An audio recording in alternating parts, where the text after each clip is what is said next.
So it was Halloween this past weekend, and it was kind of really funny because we don't have like young kids in our family at all, so we're just like either working or whatever, and a lot of us were off.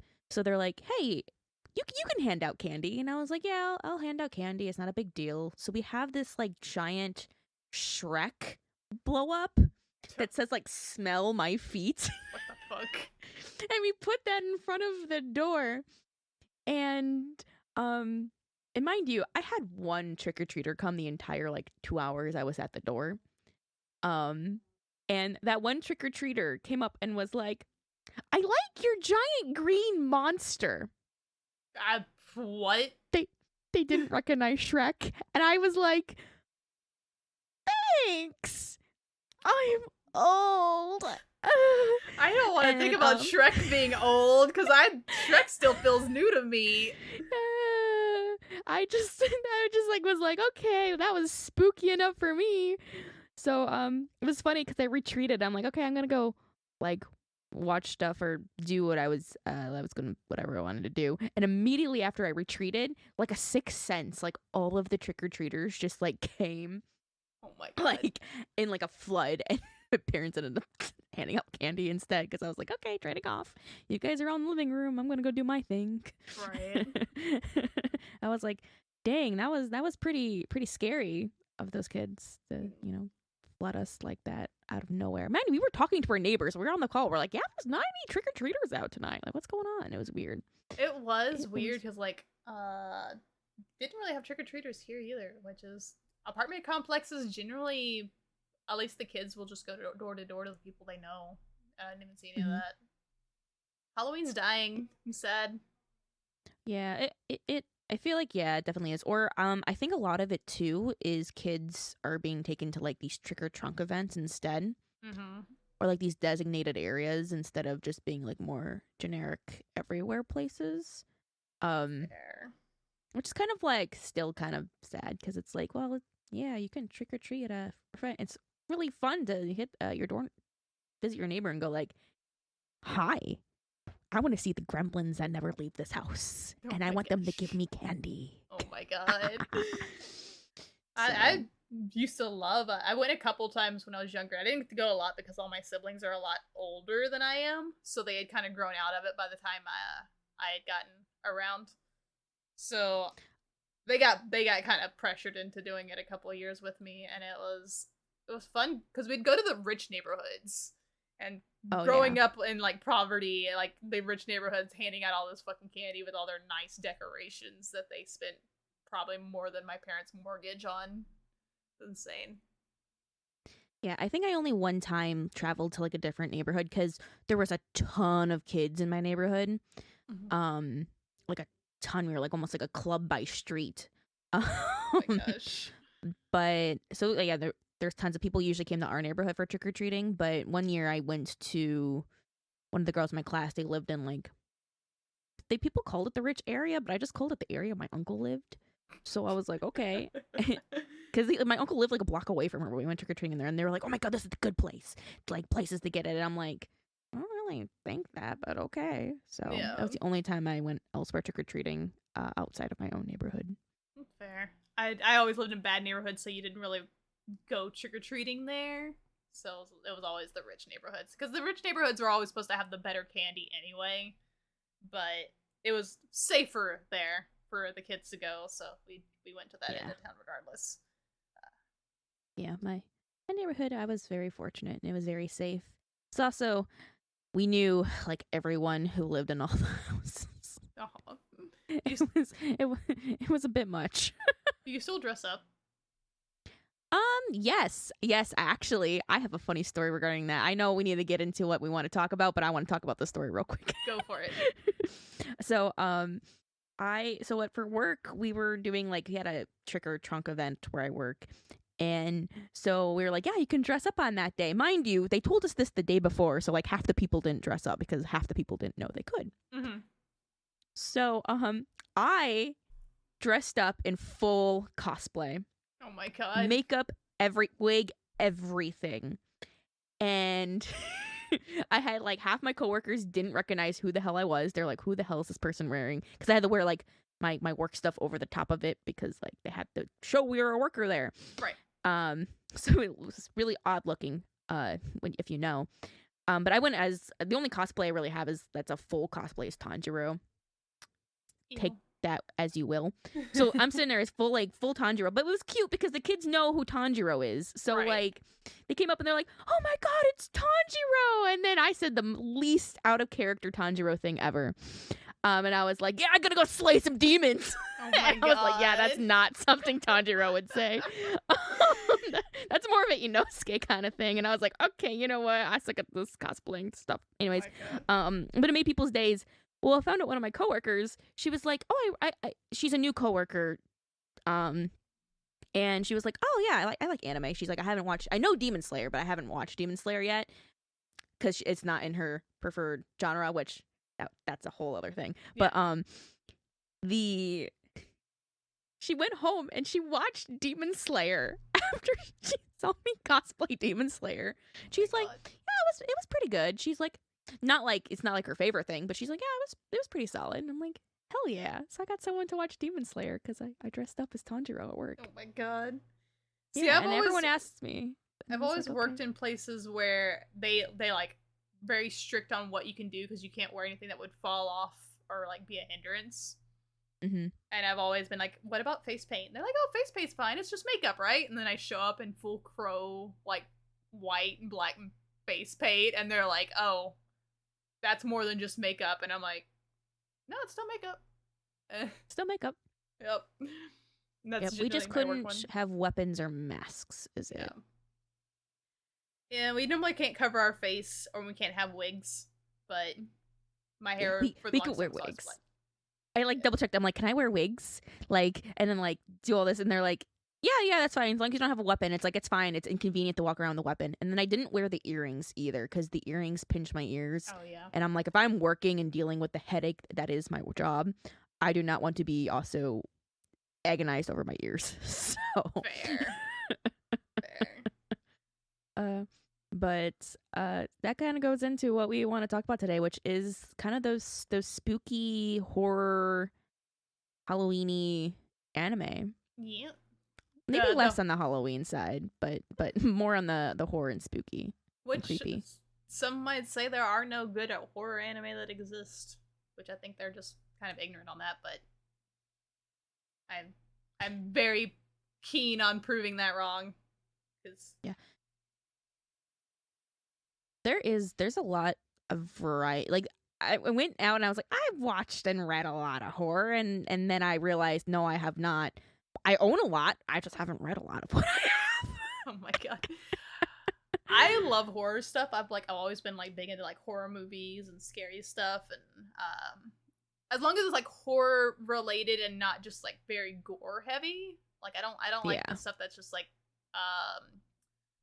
traumatizing me into new phobias things. I want something that's actually gonna scare me, not something that's gonna make me sick to my stomach. Yeah, I like the ones that make me feel like unsettled, like this is like something's really creepy. Mm-hmm. So it's like where it's just crawling like under your skin. You're like, oh no, that's creepy. Like that's gonna give me like, it's not gonna give me nightmares in a sense, like, oh my god, but it's like, oh, I'm gonna think about that and feel really upsetty spaghetti for a while. And like everyone says, there's no good horror anime, and I want to just like rant on that for a minute, just because I feel like people expect horror anime to be as encompassing as like a horror show or a horror game, and it's not going to be, because there's always that degree of separation. Like, because when you watch something that's scary for a movie, it's real life, or even if it's like it's special effects, it looks like real life, and that's what's scary about it. Like something like Paranormal Activity, or even like Scream or something. Like these are murderers and stuff, and this stuff could happen in real life, so because it's real people that it's happening to on the screen. Well, when you're watching an anime, it's a cartoon. Take that as you will. It's animated. It's not gonna have that same degree of level of realism to it that's gonna pull you in, but it can still be fucking creepy. It's just you don't expect the same kind of like level of what is a immersion that you're gonna get when you're watching a movie or playing a game or doing something interactive. So Yeah. it's always bothered me when people are like, yeah, there's no, you can't do a horror anime, it's just too goofy. And I'm like, it's not that it's too goofy, it's just you don't get immersed the same way you do in an anime. You still get the immersion, you just don't get the like, shit, this is Texas Chainsaw Massacre, this happened 30 minutes away from where I live, what do you mean? Like, you don't have that kind of stuff. They're getting really more creative too in how they're adapting like horror stuff too. Mm-hmm. So you really can't even say that, because even now they're using different ways of animation to really give you the creepy horror feelings. And while it's still animated, they've been doing a lot better job of portraying the horrificness of stuff. Yeah. I mean, and the anime does cover a lot of different fields of like the horror spectrum, from like the creepy side of things to just like having very stereotypical like I'll just throw the first one out there, Higurashi. Ooh. Like, yay.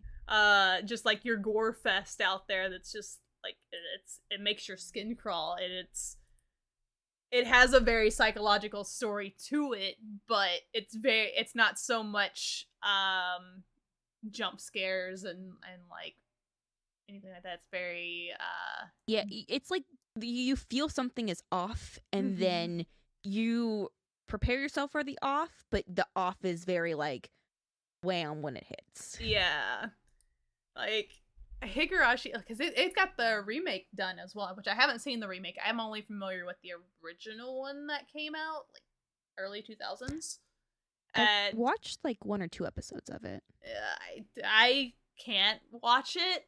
I refuse to watch the next one because like the body horror things that bother me are generally like nail related when it comes to like finger and toenails, and I know a scene in the original that involves that. I don't know if that's in the remake, and I don't want to see it if that happens because that bothers me. But that's like the one line where I'm just like, oh nope, I can't. That crawls my skin a little too much, even if it is animated.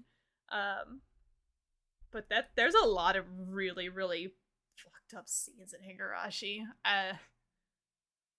Yeah, there's a lot. I haven't watched Higurashi like fully, mm-hmm. but like the little clips I have seen here and there, and what I have watched is very,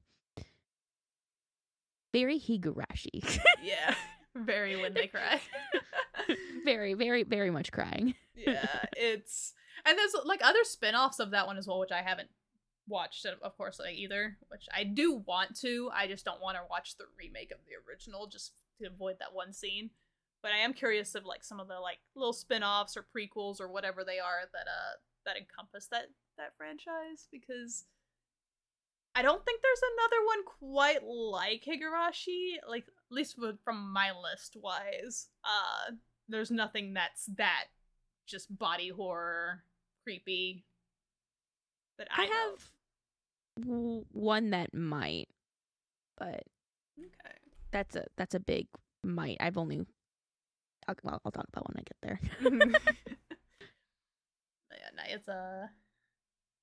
Yeah, it's a good one to check out. It's a staple. I remember seeing it in was it Anime Insider, or it was either an Anime Insider or one of the otaku magazines, where they just had the whole like 2-page spread, and I saw these really cute anime girls on it, and I was like, oh, this looks fine. And then I watched an episode, and I was like, this is not fine. This is very much not fine. I remember I had the Yen Press Plus magazine. Oh, it might have been Yen Press. They had they were serializing the chapters in it, and I only ever got like 1 issue of it, but I remember reading it being like, I kinda like this is interesting, and then I watched a little bit of it and was like, this is not the impression that I got. Yeah. I was like, oh, this is very different from what I was. This is teetering on age appropriateness for the time that I was reading Yen Press. Oh my god. It does show like how things have changed, because nowadays you can't really go into a show at all, even like if it's newer, expecting like, oh, it's cute girls doing cute things, and then it's gonna be, oh no, it's actually like body horror, because you're gonna know that immediately because somebody on the internet has read the manga and has already said like, oh yeah, don't expect this out of it, it's actually gonna get really gory on like the end of episode 1 or episode 2. Like you don't really get that level of surprise from it. But back then, when we were kind of going into things blind, because even if we had internet, there wasn't this community to it. Walking into something like that blind is kind of terrifying, and I kind of miss those days. Yeah, I think everyone, like, straight up just, like, except for, like, a few small minority at that time, like, if you interacted on the internet back then, like, you went to everything blind. Yep. Everything was blind. You were, like, you could talk to people about it, but people wouldn't talk. They would just be like, this is my favorite character, and that's all they would say. Yep.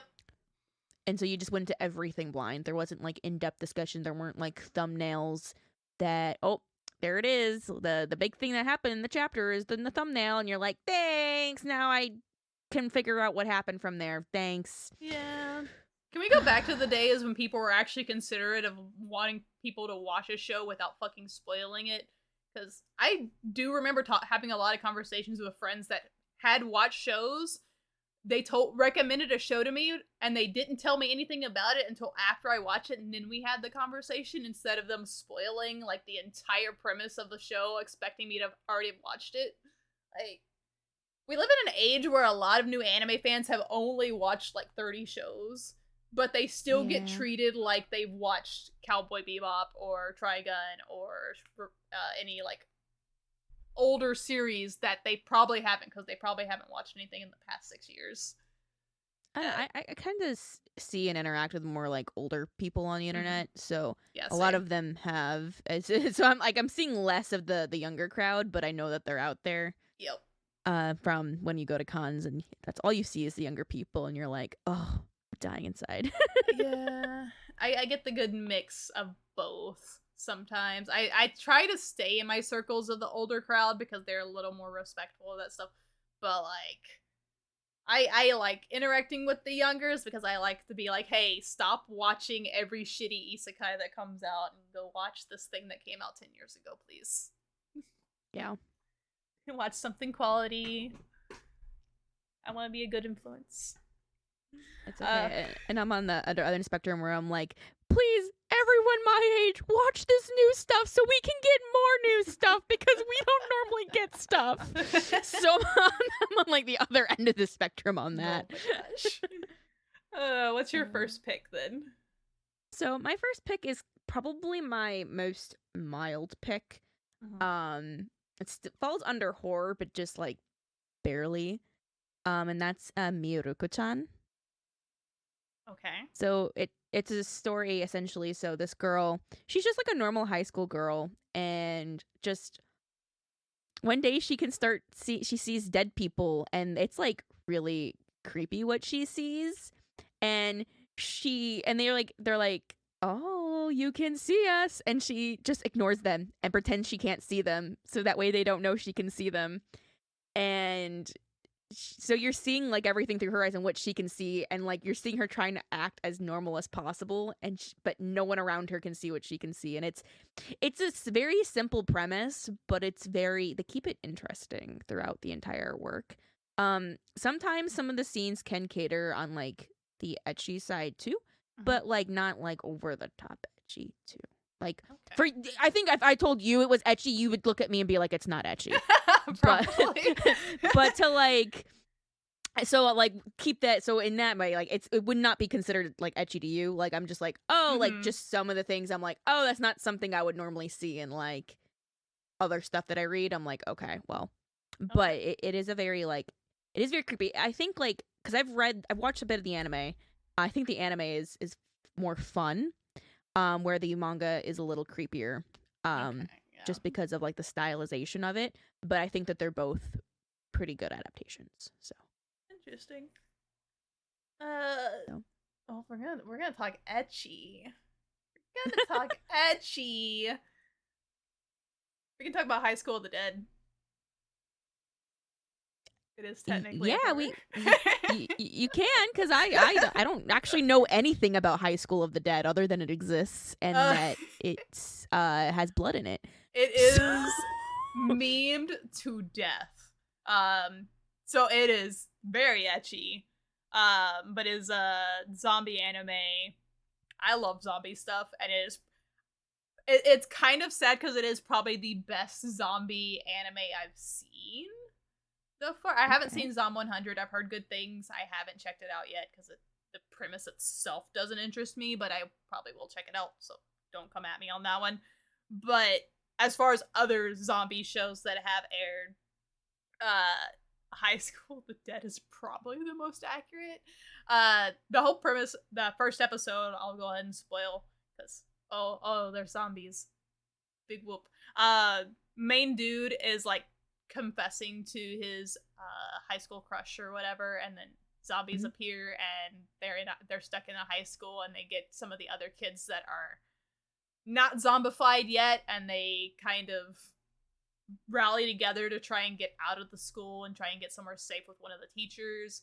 And it's a good collection of characters because you have your very bland main character with his very bland love interest that is kind of shitty. But you have the otaku kid who just happens to know like everything about weapons because all he does is sit around and fucking look on the internet for different things, so he knows his way around weapons guns. otaku. Yep. Nice. You have the kendo master or whatever, which like she's in like the kendo club, so they get her a sword. She's like hacking through zombies with swords and shit. The nurse is the teacher in question, but she's like, all of the female characters are overly exaggerated for their assets. So you have is to this be the one that has the bullet that? Or is that a different one? the bullets that go between the boob logic? Yeah. Yes. Yeah, this is it. Okay. Yeah. It has scenes like that, which is why it gets memed on to hell. But every episode except for one, I will stand by as actually being a really good like zombie survival story if you can get past the ecchi aspects of it, because those moments are hilarious, but it at the core is still very focused on these kids trying to get to safety. Like they throw it in there for shits and giggles, I guess. There is one episode I do not like to talk about, and I'm pretty sure anybody that has watched the series knows exactly what episode I am talking about.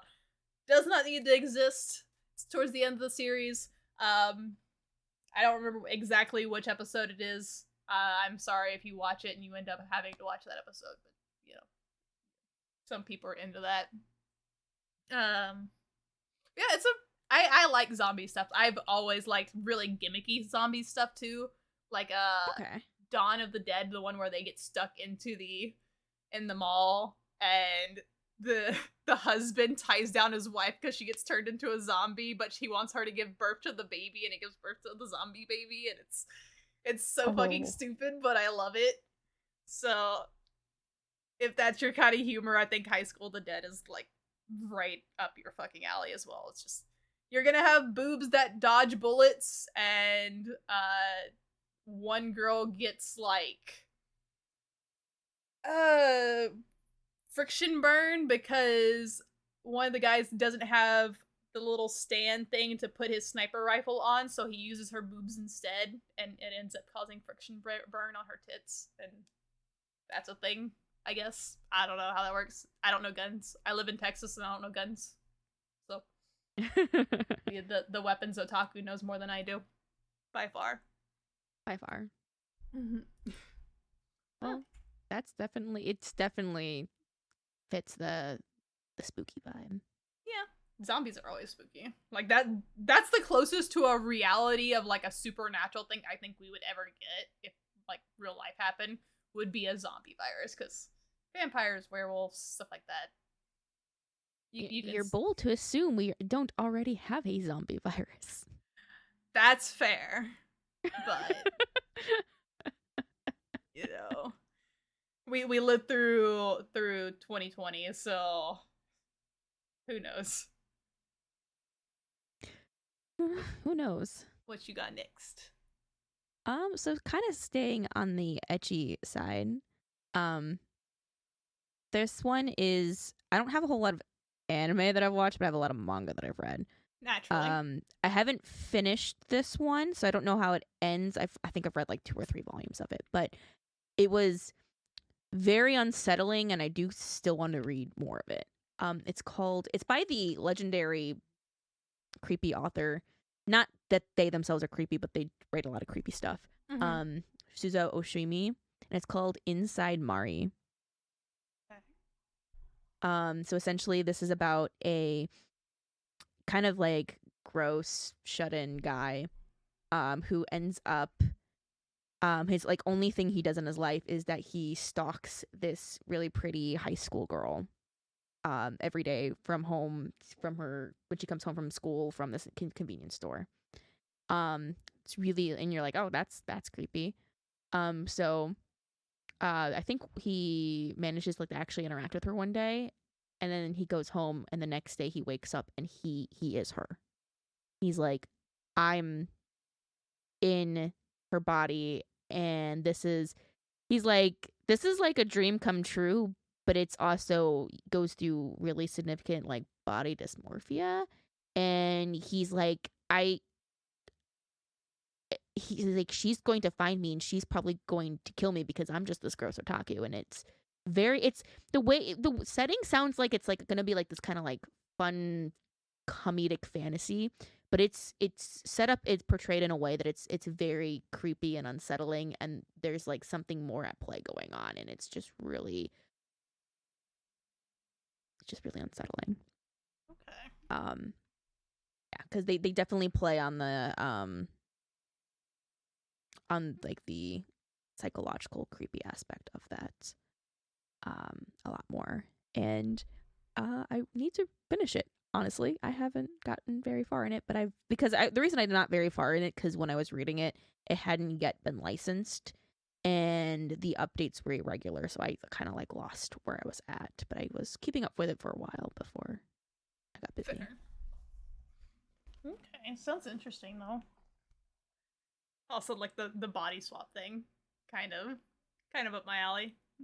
Yeah, I that's why I was drawn to it because I really enjoy body swap stories. Mm-hmm. And this was definitely a different take than I've personally seen on the body swap. Usually you get like a little bit like a discomfort stuff, but this was a whole other level of like creepiness because you find out there's a lot more creepy stuff at play and going on in this girl's life. So Mm-hmm. Okay. Uh, this is it. My next one. Um, I've made no like secret of my hatred of the turn that magical girl series have gone to lately after like Madoka Magica and things. yeah. Magical girls kind of becoming more of a gimmick or a horror side of things instead of being, the magical girl shit I loved back in the day. Mm-hmm. But there is one that came out a couple years ago called Magical Girl Sight that actually I binged watched the hell out of it. Oh. So Magical Girl Site, it's site like website, SITE. It follows a girl who's just she has the worst fucking life possible. Like anything bad you think can happen happens to this poor girl. Like her parents don't give a shit about her because her brother's perfect. Her brother abuses her. She's bullied in school. I don't remember at the beginning. She either finds a kitten or a puppy. I think it's a puppy. And she starts like kind of taking care of it on her way home. And the bullies find the puppy. And then they kill the puppy right in front of her.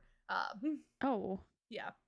So it's horrifying first fucking episode of just like this poor miserable girl just needs a fucking hug. So there's a website where you can apply to get magical girl powers, and she signs on to it, and she just I think she kind of does it as a joke, if I remember correctly. She doesn't think it's actually going to work, but she gets the site, and she puts in her name.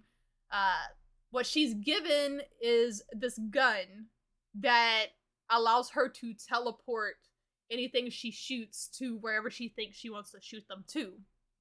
Of course, these powers have like a double-edged sword. I think it takes like part of her life force, and if she uses it too much, she will die. She has like a little marker on her that will lessen as it's used, or like disappear as it's used, and once it's gone, she's dead. And the first time she uses it, she's getting beat by these bullies, and she accidentally shoots one of the girls with a gun, not realizing what kind of gun it is. She just thinks it's a regular gun. And she ends up teleporting them in front of a train, which is the same train they tied the puppy down to. Oh. So she like straight up murders people on first episode. But she ends up running into like other magical girl users who have their own weapons and abilities or whatever, and there's people trying to collect all the weapons and just kind of trying to take over because they're all kind of fucked up in the head. She ends up making friends with this one who is super fucked up in the head, but it's like her first friend ever, so she just kind of ignores the fact that she has a guy tethered to a board in her bedroom that she's been torturing for months. It's wild. There's a lot that happens. I think I've only covered the first 3 episodes, and it's a lot for a magical girl series. Like, if you thought Madoka Magica was dark because somebody died, a lot of people die in this, and all the magical weapons are kind of like very unique in their design stuff. So it's kind of cool to see something refreshing.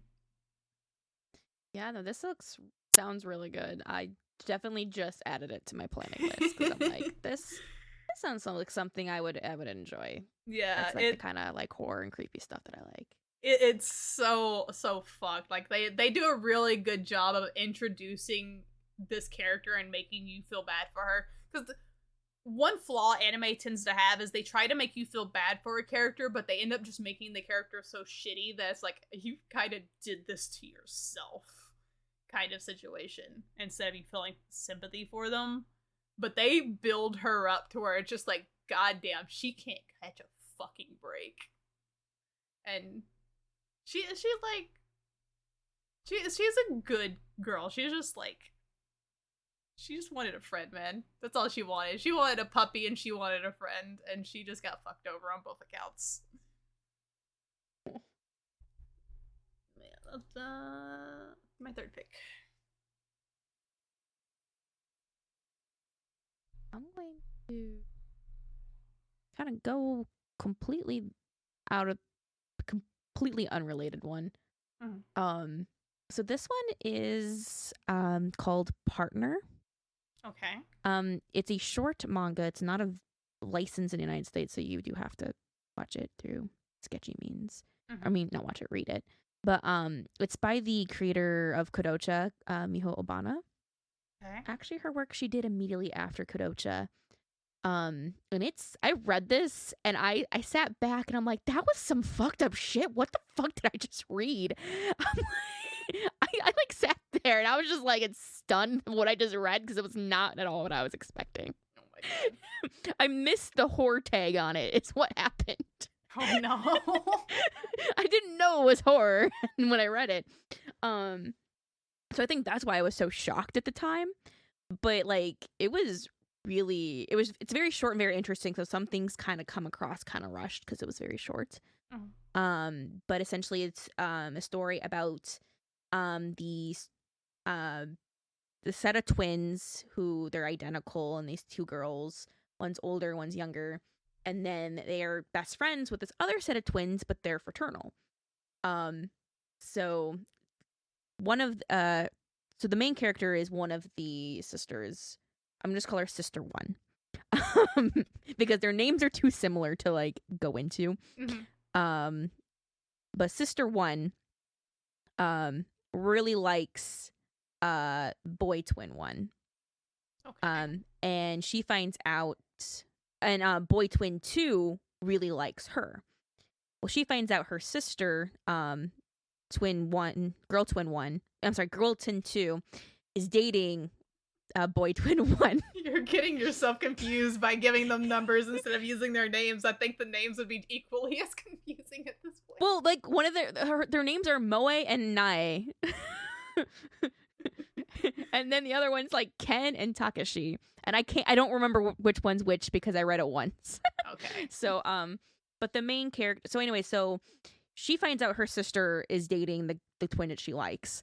And she's like, and she's kind of like kind of had a feeling that was what was going on. So she's like, she gets upset, and you think like this is like, oh, it's just gonna be a stupid love triangle thing.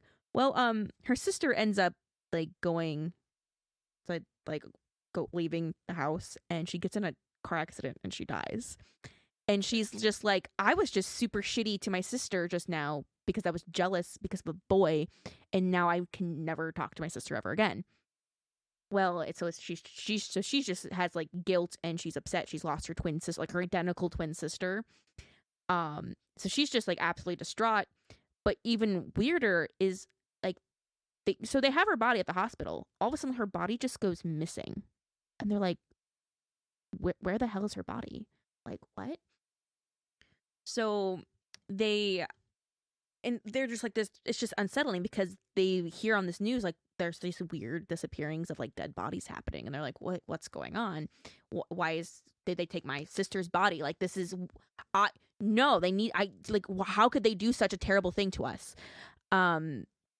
So they end up like trying to figure out what's going on with these bodies, and they stumble across her twin sister alive, and they're like, that's her and the two boy twins, like they all look together, because the one of them was like, it was his girlfriend, and he's like distraught because his girlfriend's dead. I kind of glossed over that part. But essentially, so they kind of like follow what looks to be her twin sister, because mind you, it looks just like her, to this facility, and there's a lot of really fucked up shit going on there. And that's kind of it, without giving away like the stuff that's really going on. But I was not ready for that. It definitely was very creepy, had a lot of suspense in it. I was like, okay, well, this is not what I was expecting. Especially not that shoujo manga can't be dark, but it was not what I was expecting. Right. I was like, oh, like I know shoujo manga can be dark. I read a lot of it, but I was not expecting that. I was like, this is very. Are you sure this was like a shoujo? Like, are you sure this wasn't josei? Because this was like really, really dark. Like, I'm sitting there, I'm disturbed, and I'm an adult. Right. I'm disturbed and I'm an adult. I can't even imagine what a girl, like a teenager, would feel reading this. I mean, Japanese people have different standards, I guess, but also josei and shoujo just feel like they overlap way too much sometimes. Well, josei just means it's just for older women, so it just has like not darker, but like elements that aren't suitable for children. Yeah, and I very much, but there very are much shoujo that have that too.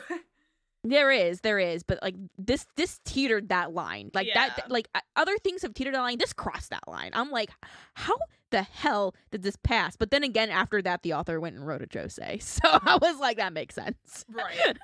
They're gateway into it. Like, okay, that checked out. So I was like, okay, fair. But no, it's only three volumes, so it's a real quick read. I think it's definitely something to read, because it was definitely something. Right. Like I'm saying it's something, but I enjoyed reading it. I just was completely stunned after I finished reading it. Like, yeah, what? But yeah, that was ooh, creepy.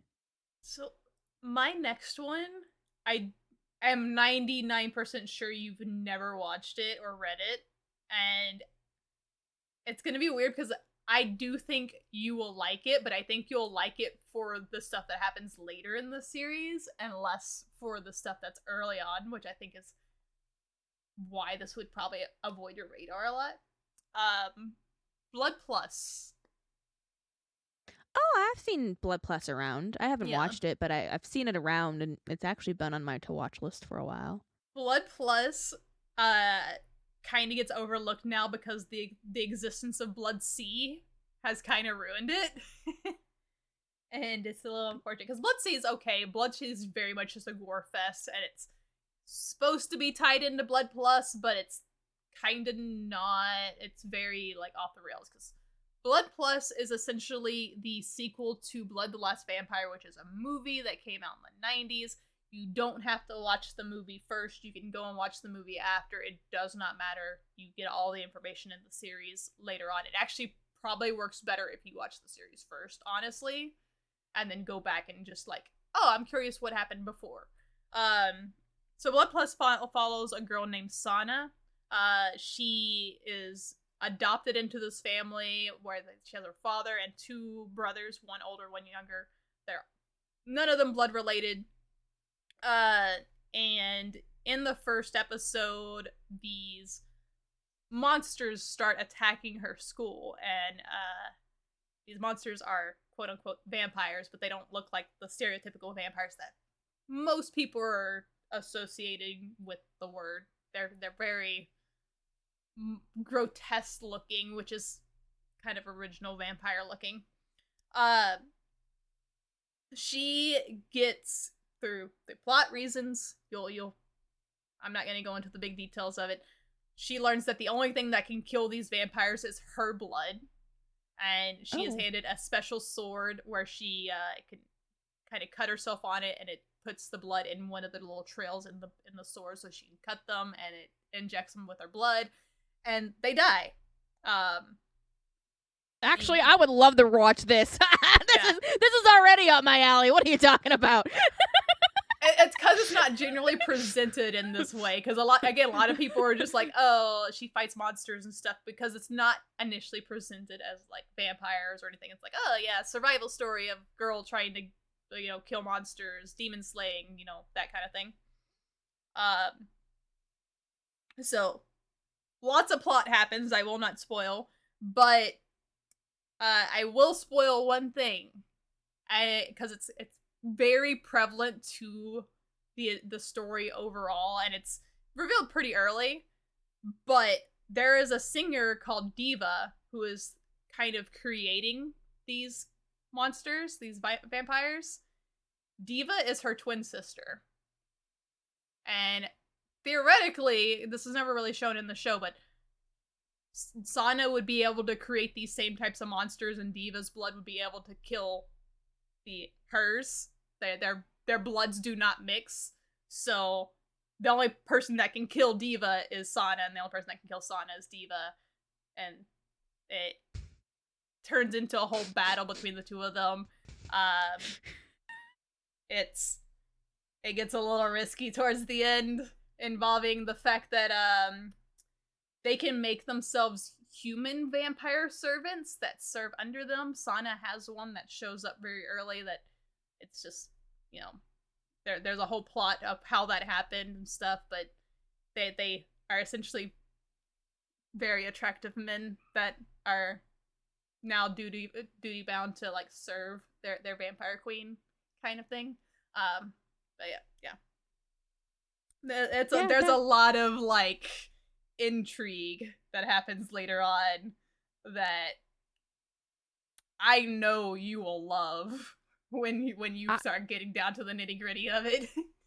Yeah, I looked it up so I could just like make sure it's on my list. I remember to check it out, and I clicked the character and totally read a spoiler in accident. I was like, oh, no. Yeah. I was like, well, that happened. It was probably a big spoiler too, and I'm like, well, which character?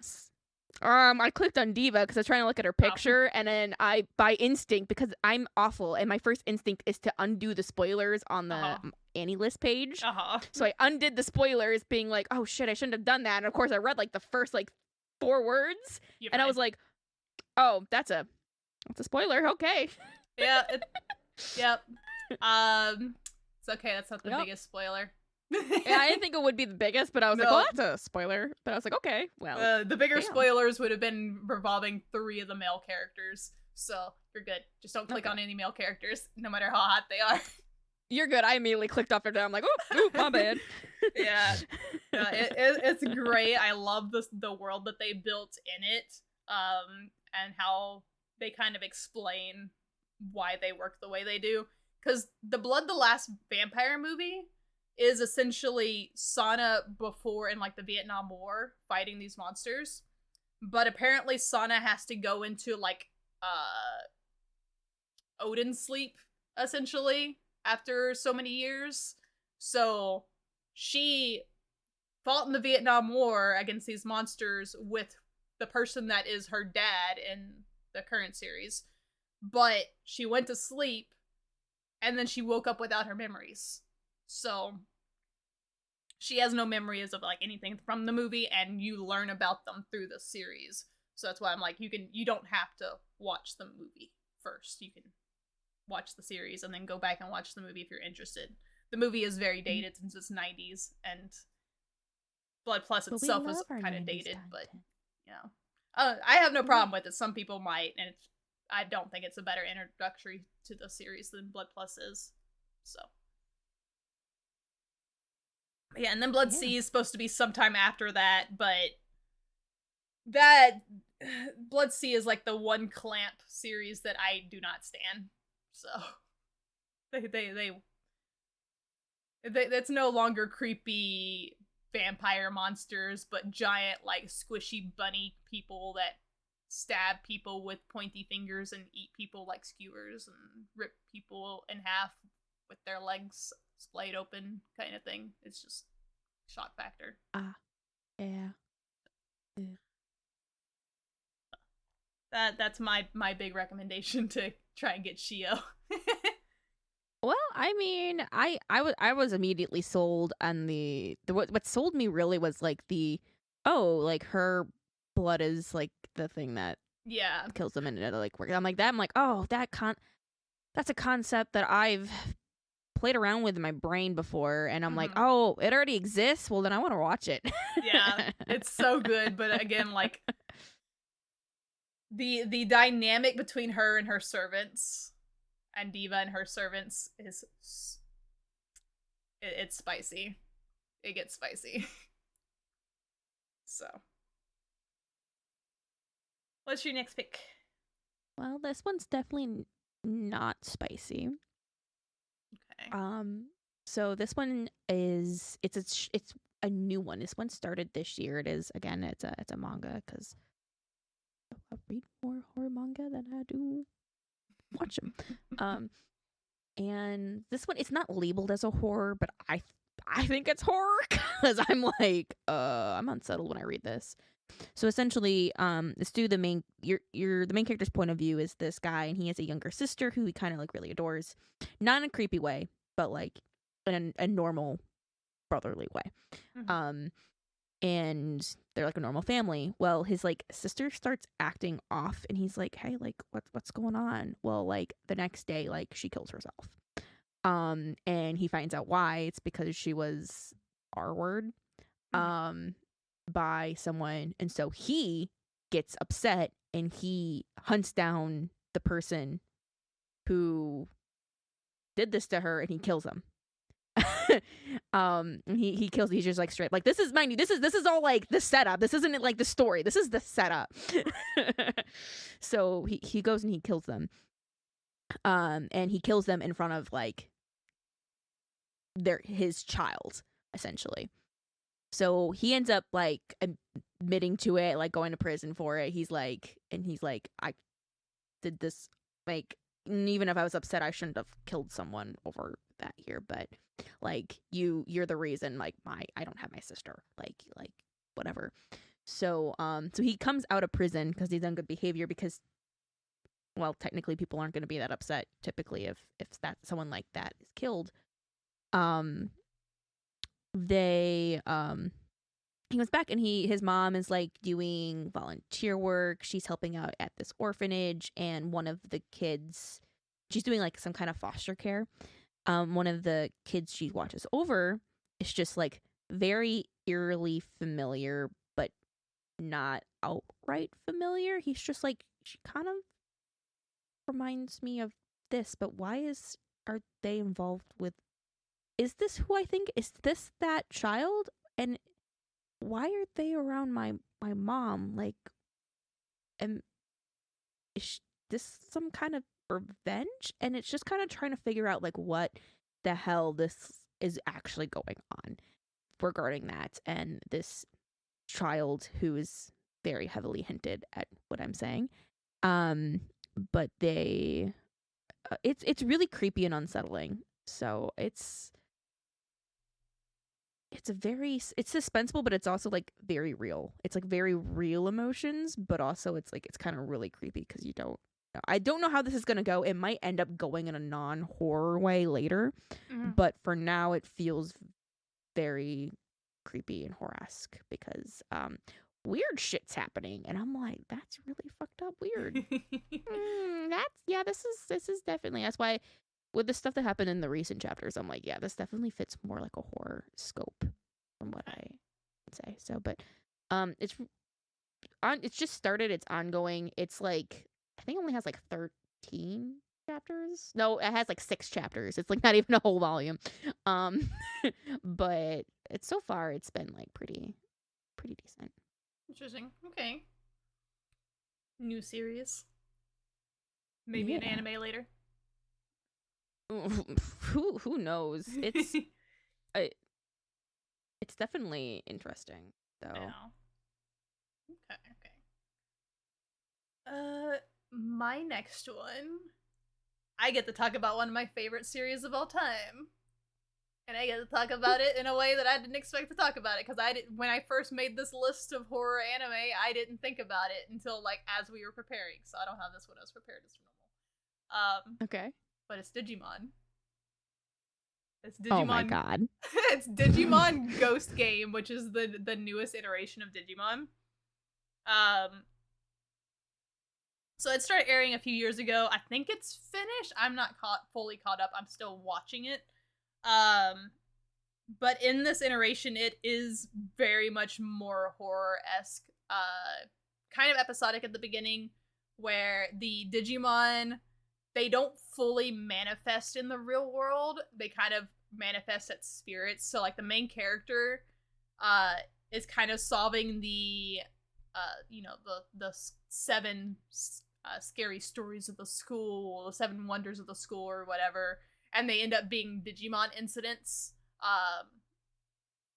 They'll have like Clockmon is making people older by stealing their time because that's his ability and stuff, but people don't know it because they can't see him. They just see this ghostly figure, and then all of a sudden they're like losing their part of their life force and stuff. And it as far as where I'm at, it's still pretty episodic. I know it's getting more into the story because I've just gotten introduced to the main cast fully, where all the main cast now have their own digital partners and whatnot. But it is very horror-esque. Each episode has its own like dark feel to it. Each episode kind of just like you know it's a Digimon, you know it's not like supernatural, but the situations that the characters are put in are very horror-esque, and it's very just like, shit, here, giant, creepy, ghostly monster is almost killing people and destroying the school or destroying the play and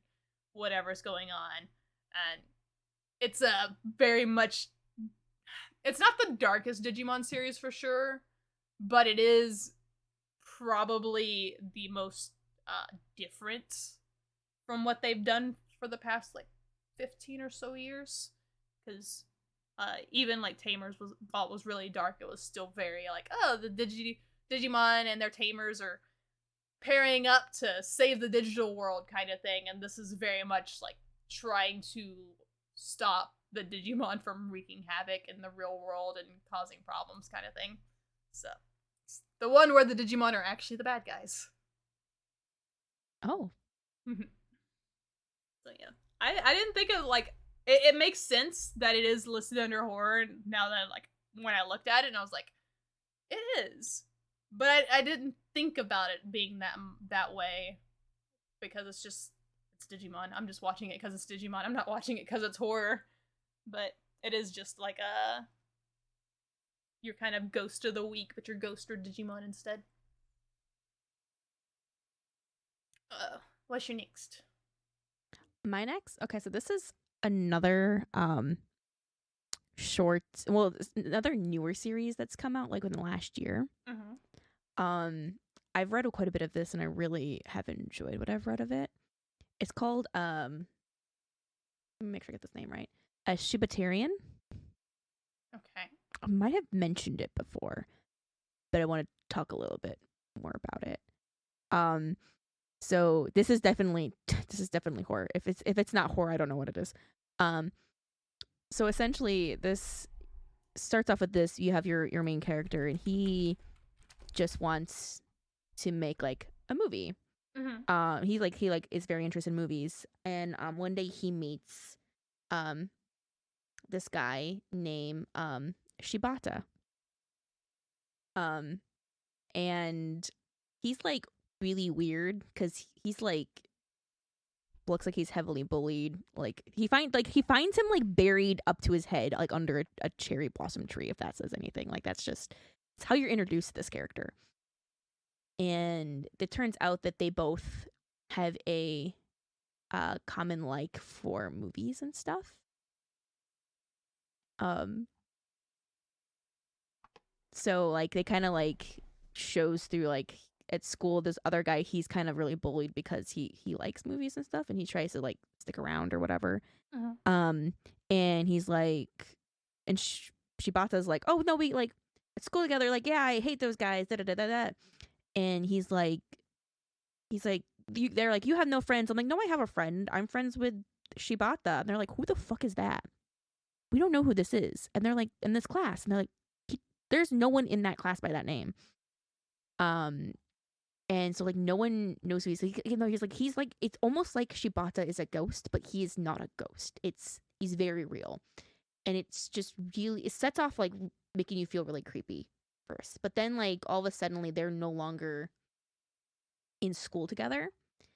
But Shibata comes back and he's like, and they reunite like as adults and they're like, yeah, I came back because I want us to complete that film we promised we would make together. And Shibata's like, yeah, I'm back to help you with that. We're gonna create the ultimate movie and it's gonna be Shibatatarium. And the movie filming has already started. And he like gets a phone call and it's like people are dead and stuff like that. So and it's really eerie, and this Shibata guy is really, really creepy. Like he has like this comedic, like almost Astro Boy look to him. But he is drawn and portrayed in a way that is very creepy and unsettling. Okay. It's God, and it's this one does have like the brutality factor of like there's like literally people being slaughtered and killed and very gruesome ways. So this one does have like that in it a lot, but it also has a lot of like, what is this guy's issue and problem? Like, what is going on? And it's just really unsettling. Honestly, if you read chapter 1 and you didn't really enjoy like chapter 1, you probably just won't enjoy it at all. But it's you can read it on like the Manga Plus website. It's very unsettling. But I've enjoyed what I've read. I've only read, I think, up to like the first volume. But I was like, oh, that's a lot. I'm going to wait a bit because I have a hard time following stuff on that app when they update. Right. So I typically, so I usually will just like read it in bursts. But it's pretty unsettling, pretty creepy. Okay. My next one on my list is the last one on my list that I think is kind of not niche, but like less talked about. So everything else on my list beyond this is pretty generic, and I think most people have heard of them at least, so it's not gonna be like anything profound. Okay. But my next one is Shinsekai Yuri, from the New World. I've heard so many good things about this one that Mhm. I really, really do. I almost watched it one day, and then I couldn't get Crunchyroll to work, and that's the only reason I wasn't able to. Yeah. It's when it got really popular when it came out, but I feel like when people bring up like thriller or horror anime, this is one that does not get brought up as a recommendation because people kind of just recommend the newer stuff anyway. Like when things are kind of more than 2 years old, people just kind of forget they exist. So So Shinsekai true. Yuri is takes place in a world where like all the people in the world kind of have like psychic abilities. It's like dystopian type world because they live in like little old fashioned villages and stuff. Um, but everyone has a superpower or some kind of psychic ability, and you're kind of introduced to your main character. I think her name was Saki. Uh, and she's about to awaken to her power, and her parents are like super worried that she might not awaken to her power. And there's a whole like gossip ring around the rest of the kids of like uh some children are disappearing after they awaken and they don't know why. So like there's this whole speculation like maybe they're being abducted because they don't awaken to a power, or maybe they awaken to the wrong kind of power or something. And it ends up being, it's very very more thriller than it is horror. I mean, there is definitely some like horror aspects to it, but there's a lot of suspense that kind of keeps you on your toes of trying to figure out this puzzle of why are the kids disappearing, what's going on, and like will anybody in the friend group disappear. um and this is kind if I remember correctly, because I haven't, it's been a hot minute since I watched it. It's kind of divided. I don't know if it's 2 or 3 parts of the story, and what I'm describing is kind of like the first kind of like chapter of the story, and then there's more stuff going on into like the bigger scheme of things in the second part. And I think there is a third part if it's dividing in my head the way it does in the show. Uh, but I can't really describe those without spoiling the first part's ending. So, but it's very like creepy. Like they open this series up anime wise with a lot of really good shading and like dark shadows, and kind of the way they choose their shots. You can tell right away like this shit's supposed to be like dark and suspenseful, and it's not the Higurashi thing where you're into like this happy little village and everything's bright and colorful. It's everything's kind of like shaded over to where everything's dark and everything feels muted in a way. Well, not really muted, but like the overtones of a darker atmosphere from the get-go instead of you getting blindsided from it. But I Okay. remember learning about like why these kids are disappearing and stuff like that, and learning along the puzzle. I have never been so engrossed in trying to figure out something before the anime tells me as much as I have with the show. Because it's always like into the episode, and I'm like, oh, I want to speculate. I generally don't care about speculating as much, but I wanted to speculate and try and figure out like, okay, why did this happen? Why are they acting this way? What's going on? Like I was ready for every fucking episode. So Yeah, that means a lot because I know you hate speculation. mm-hmm. So if I you're like speculating, I like to do a little bit of it, but I don't want to get my hopes up on things. So I just like the kind of like chill. I'm like, it's gonna tell me, and if it doesn't tell me, then I get to speculate if it didn't actually happen. But I like to let the stories kind of present themselves and explain itself to me instead of trying to predict it. But this one was just so fucking good, and it doesn't get its recognition anymore that it deserves because attention spans of anime fans are 2 years at best. yeah, I do say like this was. I remember this was like recommended to everyone back Mm-hmm. when it was coming out, and I Yep. was like, it was one of the ones that like went under my radar, but I was like, oh well, this does look good, and the opening is I don't remember if it's the opening or the ending, but they have good music, and I was like, I have to come back for this one because it's got good music, I and I don't still remember what haven't. the ending was, but the opening song is really a banger. It's one of those ones I definitely did not skip at all. So, Yeah, I think it's. I can't remember which one it was, but I'm pretty sure it was the opening. mm-hmm. I like. that's the end for my somewhat niche hidden gem picks, at least. I have like one more niche one. Everything else is probably more heard of. Mm-hmm. This one is everything else. I think I at my list has an anime adaptation except for this one. And this one's called Misu Miso. Okay. So this is essentially the story of this girl who moves to this small town because her dad like moves there, and she ends up getting like really heavily bullied. And there's like it's like a small school, so it's like there's only like less than 10 kids in this class or 10 kids in this class. Like it's a small class or small school. But like the bullies like keep escalating it. And the teachers and the Delta around them are not doing anything to help, and things get they cross a line, and when that line gets crossed, all hell kind of breaks loose. It's it ends up being kind of more of a ends up kind of turning into like a revenge story at the end, but it's very creepy, very like it's a horror in a way. Like I could see people going this far with bullying. Like I could see this shit happening, and it's not. And like the thing is like this girl, like she herself is completely unaffected by the bullying. Like she's just like, yeah, this really sucks, but like, so it's not like a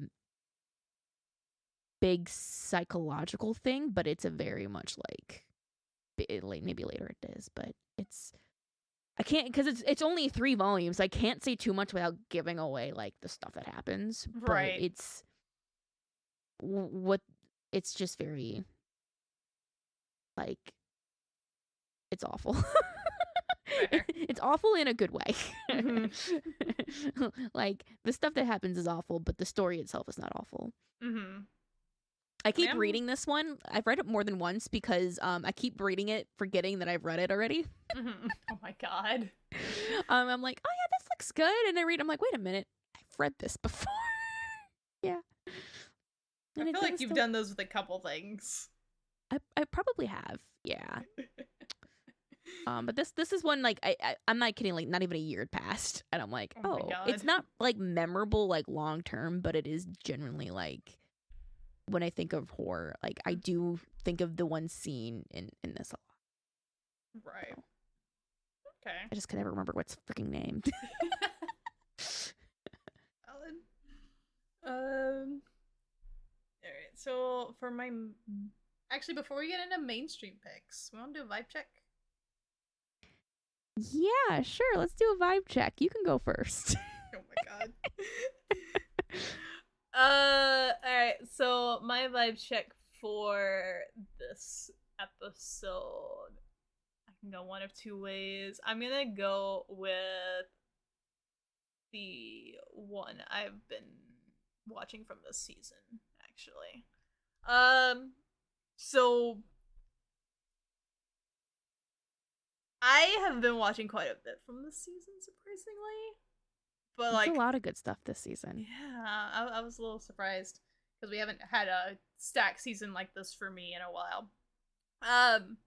But the one that's caught my eye the most right now, and I'm saying this as the one that caught my eye the most trailer wise, I haven't started yet because it did the stupid I have an hour-long episode thing, and I'm like, I'm not investing that time. So I'm watching The Kingdoms of Ruin. And this is the one where all the witches have been essentially like hunted down and murdered and whatever, and the main character is a boy who was raised by a witch prior to them being hunted down, and he had to witness them all being like his essentially mother get murdered right in front of him in like very, very fucked up ways. Like, first episode is essentially the hunt and showing him and showing what happened and stuff, and he has it does a really good job of building up what their relationship is, and then showing what he had to go through while he watched them kind of put her on display while they, you know, got rid of her in 30 minutes. Like, they speed ran that in there, but I felt enough for their relationship and enough to care about their dynamic to really feel for him when he's like crying out trying to help her and stuff. And for me, when it comes to feeling bad for somebody, it's always on how they react to the situation that they're presented in. And oh my god, I wasn't in tears, but my ass is just like, I felt so bad for this little boy, and I just wanted him to like get a spell off because he was trying to cast spells to save her, and I'm like, this poor kid. Second episode, it kind of gets more into like his whole revenge tale and everything, and how he plans on like dealing with the situation, and how he meets up with other people that are on the same fight, kind of thing. It's done a really good job of like building up this fantasy world, which is always such a hard thing for them to do nowadays, because I'm okay with two types of storytelling when it comes to building up a world. One of them, just show us the fucking world. If you just show us the fucking world and give us a little bit of context clues, we can figure it out. Or, if you want to be cheap with it, do a fucking narrator. I don't fucking care.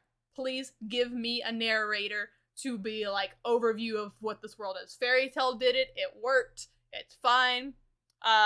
Shangri-La Frontier is also doing it. It's fine. Please do not give me shitty world building of having every random character explain the world to the main character in a very non-natural conversation at every turning point, when I have to go through 3 episodes of them explaining very basic mechanics to the main character in a conversation that should not exist. I'm done. So the fact that this is not doing that, it gave us the world, it gave us everything. Without doing that, I'm happy with it. And okay. I have not been that happy with a fantasy world anime in a while. So that is my vibe check. Ooh, I have seen that one floating around, and that one, I looked at it and I was like, oh, that actually, it didn't initially tickle my fancy when I was reading the premise, but like, I was like, oh, you know what, that, seeing like people talk about it, I was like, oh, it actually doesn't look that bad. But yeah. I gotta catch up on the stuff I'm already watching, and still only watched 1 episode. The characters look very generic, like it's this stereotypical black-haired male protagonist, and there's a pink-haired female protagonist that's alongside him, and I'm like, ooh, big whoop. Never seen that before, but the story carries it, so story and the world building. The story carries it. Yeah. What you got? The story is the most important part. You can have great characters, but if the story ain't going anywhere, then exactly. So my vibe track is, I don't think I've talked about this one, but this one might be a little bit surprising coming from me, considering I don't like this other show a whole lot. But this one is a new Shonen Jump title called 2 on Ice. Okay. So essentially it follows this guy, and he's just pretty good at everything he does. Like, he's just naturally kind of like talented when it comes to doing stuff, whether it's schoolwork or gym stuff. But he doesn't like, he's good at it, but he doesn't like feel passionate about it. Okay. Well, he ended up watching some figure skating on like TV, like the Olympics, not the Olympics. He watched some like figure skating thing, and he was like, that's so cool, I want to do that. And he really enjoyed like the particular person who's like this kid genius ice skater girl, and she's like, I want to do that, I want to be just like her, I want to be able to do that. So his dad takes him to like a show, and like he actually kind of like runs into her, but like he's just like, I really like your ice skating, like I want to skate like you someday. And And she's just kind of like, okay. And she kind of like brushes it off. And he ends up getting really fascinated by ice skating, and he ends up like trying to practice. The thing is he lives in a place where it's not like cold all the time. There's not an ice rink. He lives in the country, so like he can only practice ice skating like in the winter. And he knows like if I really want to be an ice skater and do this stuff, like I need to practice like I need to take advantage of what I have, because I'm falling behind every moment I'm not practicing this stuff. So he's practicing and practicing, and like years go by, and he ends up like moving to Tokyo to go to school, so that way he can like join an ice skating rink, and so he could possibly do that. But the thing is that girl ice skater that was a genius, like has disappeared off the face of the earth, and like he's like, I haven't heard anything of her since. He's like, but I've never been able to get her ice skating like out of my head. She like rewatches her videos and everything. Like he's just obsessed. He ends up joining this ice skating rink, and he's like trying to learn how to actually like ice skate normally, because all he is self-taught, but he's got like zero like mechanics down. And the people in the rink kind of like help him, and one of the people at the rink is a little familiar. And so he kind of is able to start learning how to be an ice skater while looking for this this familiar girl. And it's really good, because the reason it's weird that I'm recommending this is because I'm not a really big fan of ice skating at all, but the characters are just really good. Like he's very interesting, the girl that he's looking for is very interesting, and like the side cast they all kind of bring a new dynamic to it, and it very much feels like has that introduction of a shonen where it's like we're training and we're learning how to do the thing, then kind of like showing people and teaching your audience too at the same time. But they do it like again like in a way that is pretty enjoyable and doesn't feel like it's being shoved down your throat, and it's just very entertaining. Like you kind of laugh and you're like you're interested, and you kind of like have moments when you're on the edge of your seat.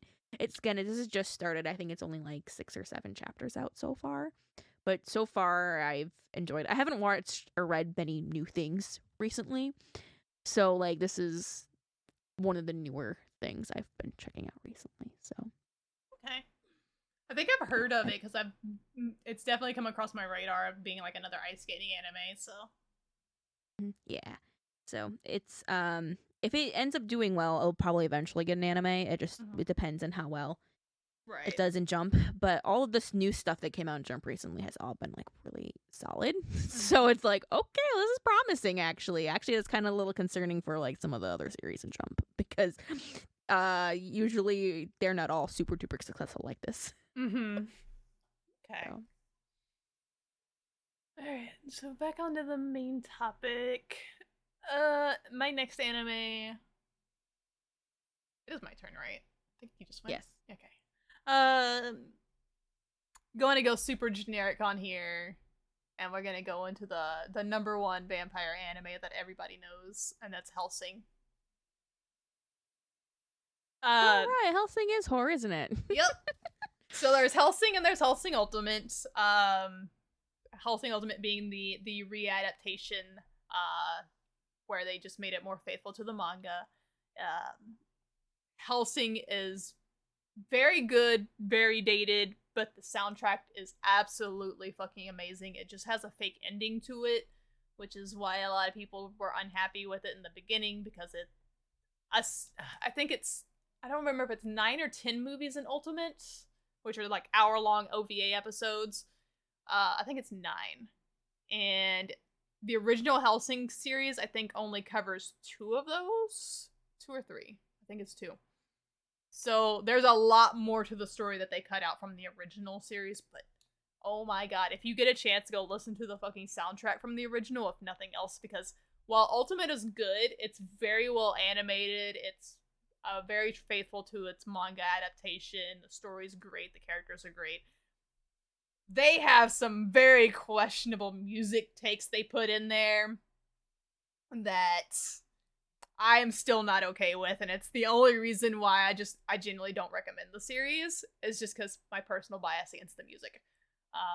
But Hellsing follows the Hellsing Foundation, which is led by Integra. Helsing, she has made a pact with Alucard, who is Dracula spelled backwards, who knew? And their job is to kind of fight other vampires. Like, they take care of other vampire menaces within their jurisdiction. They sometimes butt heads with the Vatican and various other divisions that also hunt vampires who don't like that they exist because they have a vampire on their side. The whole series opens up when Alucard decides to turn a young police girl who is assigned to handle a vampire outbreak, and she ends up getting kind of caught in the crosshairs, and he ends up turning her into a vampire to serve under him instead. And you mostly kind of following her perspective on things as she's adjusting to becoming a vampire and having to drink blood and having to learn how to use her new strengths and how to navigate under Alucard as well as Integra and everything else going on. There ends up being a bigger plot menace that may or may not be slightly Holocaust related as the main bad at the end of the series. It is definitely German influence, I should say, at least, without saying the no four letter word. Oh, yeah. But yeah, they have some really amazing fights in the series, and it's very bloody. It's a lot of, just hands straight through chest, ripping out heart type fights, where you're gonna see the gore. But the story is very solid. The characters are great. I said in an earlier episode, Integra is one of my favorite female characters of all time. She's just the epitome of girl boss in the entire show. Saris, the police girl, is also really cute character and a good, like, kind of comedic balance to the super serious Alucard and Integra, so kind of keeps things a little lighthearted from being too intense all the time, where it's still pretty intense most of the time. But if you like a good, like, old school vampire tale of, like, Alucard or / Dracula and different mythos, definitely check it out. Just when you see an entire vampire raid happening on a city and there's a giant bloody battle and they're playing K-pop music, just look the other way, I guess. I try to. Yeah. It's hard. I want to love it so much. It's just every time I get to that one movie and it's just pop music playing over this very intense battle, and I'm like, yeah, it kind of takes you out a little bit. Like, there's sometimes when pop can elevate a scene, but it's not usually that kind of scene. No, the original soundtrack, it was very, like, kind of bluesy jazz kind of music, which, again, they probably could have gone with the darker, like, more somber music, but the jazz would still fit with, like, kind of the earlier European timeline that they're presenting in, because it's not, like, modern day. It's supposed to be, like, I don't know, like 70s, 80s or something. So seeing that, I can get more into it, and it fits a lot better. And I mean, the opening and ending songs are just iconic from the original. I understand older anime. The animation's not there for the newer audience, as well as it relies a lot more on the silence and the scenes themselves to explain the situation instead of giving constant commentary that a lot of newer anime does. Because you go back and watch a lot of older Ghibli movies, you're gonna have a lot of scenes of just pans on somebody standing in a room to kind of tell you how to feel about the scene, instead of, a whole conversation happening for you to understand, like, oh, this is a serious moment. Like, it relies a lot more on that. So if you're okay with that, you can go watch the original. You're watching 13 episodes that can basically be summed up in 2 movies, but it's up to you if you want to experience it the old-fashioned way or not. Yeah. What's your next pick? Um, my next pick is, well, all my next picks are pretty popular series now. Um, this one I really like this one, but I'm so mad of how much I haven't read of it still, and I'm just waiting for the books to come in so I can keep reading it. Um, it's Ajin. Oh, okay. Yeah. I Um, almost put that which one on my list. yeah, I felt weird because I want to put it in my list, but I was also like, but yeah, it is horror, but like I really like this one a lot. Mhm. Um, so for those that don't know what Ajin is about, it's about this guy named Kay. He ends up getting like in a traffic accident. Um, and in that world, there are these creatures, like these evil people who are saying that there's these evil creatures called Ajin, and they're like undead people essentially. So when he gets hit by a car, he wakes up and finds out that he's one of these Ajin monsters, and essentially ends up kind of getting hunted down because Ajin are these bad immortal beings, and there's a lot more to them than that. That's probably not a great summary of it, honestly, but it's really really fascinating because it's not like oh, I'm just immortal. Like there's a lot more to it. Like there's more powers to it. Mhm. And it's more unsettling, and it's very gruesome what they kind of do to people who they do catch that are a gene as well. So Yeah. there is some shock factor, but it is like there's a lot of also suspense and thriller in it too. Yeah. It's kind of a classic at this point too, because it's a not old series, but it's definitely older. So I don't know if a lot of newer anime fans would even know of it. They might because it is a Netflix one. Oh, is it? Okay. So it's on Netflix if you want to watch it. I haven't watched it. It's like 3D animation, but before they kind of worked out the kinks of 3D animation, so Mhm. sometimes it looks a bit wonky. But I don't think it's like a. I still think it looks pretty good though. Um, Okay. I've just I've read it, and I started reading it when it first came out, and then people weren't translating it, and then I bought the books, and I'm just waiting for. I have all the books in order. I'm just waiting for them to get to my house. Ship me my stuff, Crunchyroll, please. Right. That's actually one of the anime that I got, and this was uh, early 2000s when I first kind of delved into anime like harder beyond just what was on Toonami. And there was a little VHS slash DVD store right around the corner from my house, and I would go spend any of my birthday money there and just buy whatever anime I could find. Luckily, my mom never double checked any of the things I got because I got a lot of stuff I probably shouldn't have owned as a child. But that was one of the things I had ended up buying. I think I was like 12, 13 or something, and it was on the I DVD don't rack. think I don't think that's this one because this one was not around that time. Jin? This is from 2012. All right, well, Mm, the anime came out in 2016. 2015. You were 12 in 2015? I might be older. I might have the wrong age, but I was like, I mean, I believe you. I don't think you were 12 no. I because I wasn't 12. I lived in that time, that area for 4 years, and it was Mhm. my middle school to high school years. I don't know how old I was in middle school to high school, so No, you're that's good because I remember I was reading this at the end of high school, and I remember like the okay. anime came out when I was like not keeping track of anime anymore. Hmm. So I was like, oh, they got an anime. Awesome. I'm gonna need to go back and read that. Yeah. So yeah, I should have been, because yeah, that was around that time. But yes, I was at that DVD store that I just grabbed it, and I was like, okay, here's a random anime that is you know, definitely something I shouldn't have been watching when I was younger, but I watched it anyway. It's not the worst thing I bought by far. I think Mirage Oh of the yeah. Blaze is still probably the worst thing I bought from that store.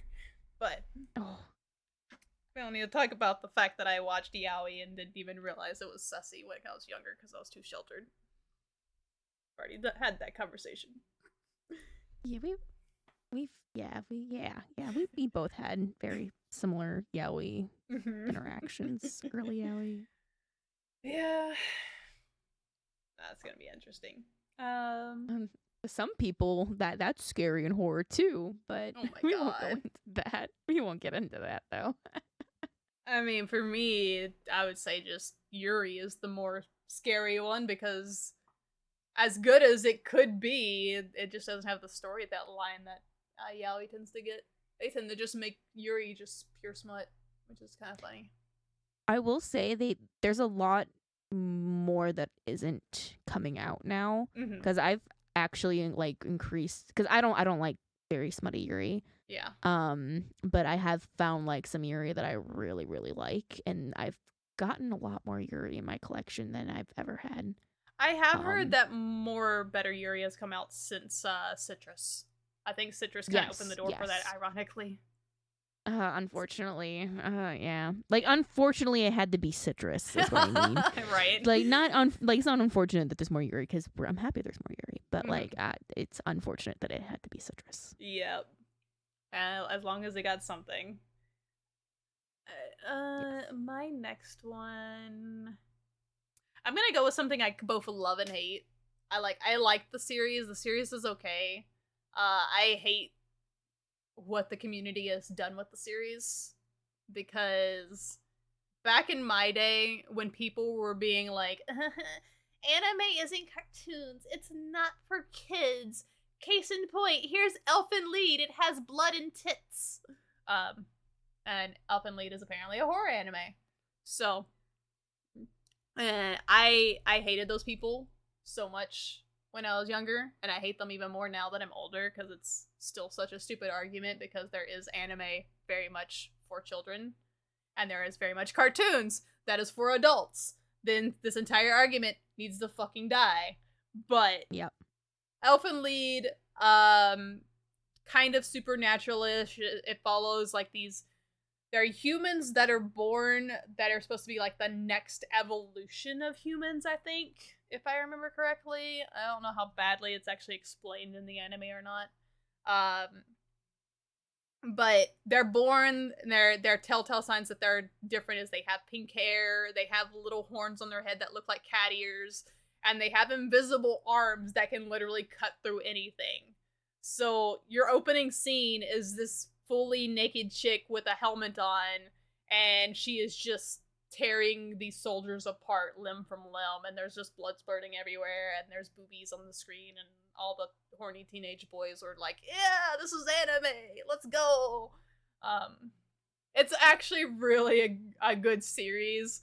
It's not the best told story with the best characters. It's very it only got as big as it did because of its accessibility and because of the boobies and the blood. Essentially, I will very much chalk it up to that because if I were to call anything a mid anime, I would say this is a mid anime. It's worth a watch, but it's not something I would go out of your way for. If you want to go watch a classic of that time era, you can go check it out. It's not long. The soundtrack is really good. The story follows this murderous pink-haired girl after she loses her memory and she gets found by this teenage boy who is now involved in a weird love triangle between the weird horned pink-haired girl and his childhood friend, and things get awkward and slightly horny and, very 14-year-old boy bait, pretty much. Yeah. It's really hard for me to sell the series because I'm just so jaded on the community on it. It's one of those classics that's just, if it interests you, go watch it. It's like I own it. It's one of those ones I did buy, and I bought it because all my friends were like, "Yeah, this is what anime really is. This isn't DBZ or Naruto or Pokemon. This is real anime." And I'm like, there's boobs on screen. I'm uncomfortable. I don't want to watch this anymore. I got older. I watched it again, and it was better. But young me was not okay with like that kind of stuff. So I was too sheltered for that. And now that I'm older, I'm still just like, this is unnecessary. It's like, this is probably the most unnecessarily edgy anime that I've watched, but I think it's the only one I tolerate because there's a few that are just like Chainsaw Man, where it's needlessly edgy for no fucking reason, and like it kind of takes away from the story. I don't feel like Elfen Lied, it takes away from it. It just, every time I watch it, I just hear, this is real anime, and I'm like, I hate it. Can y'all stop doing this, please? I'm actually impressed that I haven't actually watched it. Like, I know what it is, its general premise, and I've seen it around, and I know the opening and the ending, and because it's everywhere. But I'm like, I'm actually surprised that I managed to escape by actually watching it. You're really not missing a lot. Like the story is pretty cute, and like I enjoyed it for what it was, but it doesn't really offer anything new and inspiring, especially for a newer anime fan.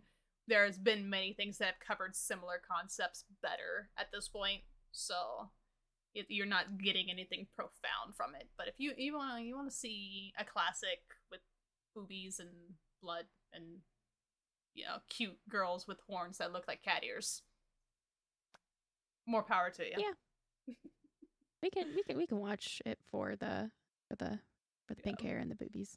I do feel like the more I describe it, the more it feels very early 2000s, like anime con. Every girl with just like cat ears and a cheap Spirit Halloween wig, and I hate it. Please go to the next one. I need to stop. Okay. I'm going to go with I think this has an anime. Yeah, it does have an anime. Well, it's not like its own anime, but it's part of a few different anime. Okay. It's a Junji Ito one, because we haven't mentioned Junji Ito at all. Yeah. While talking about horror.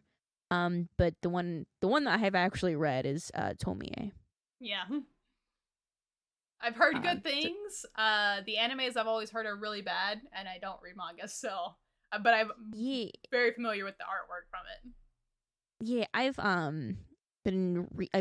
started last year, like working my way through it. The only thing is that it's chunky. It's chunky. Mm-hmm. So I'm like, and it's interesting because it's like it's interesting because it's like an anthology almost. Okay.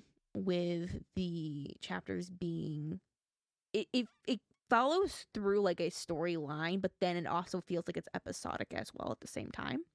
Mm-hmm. But it all follows essentially this Tomie, who is a femme fatale. She can seduce anyone, and she can drive these people to murder. And a lot of the time, she herself is the one who gets murdered. And it doesn't matter if you like weren't involved in the murder or anything like that. You literally cannot escape.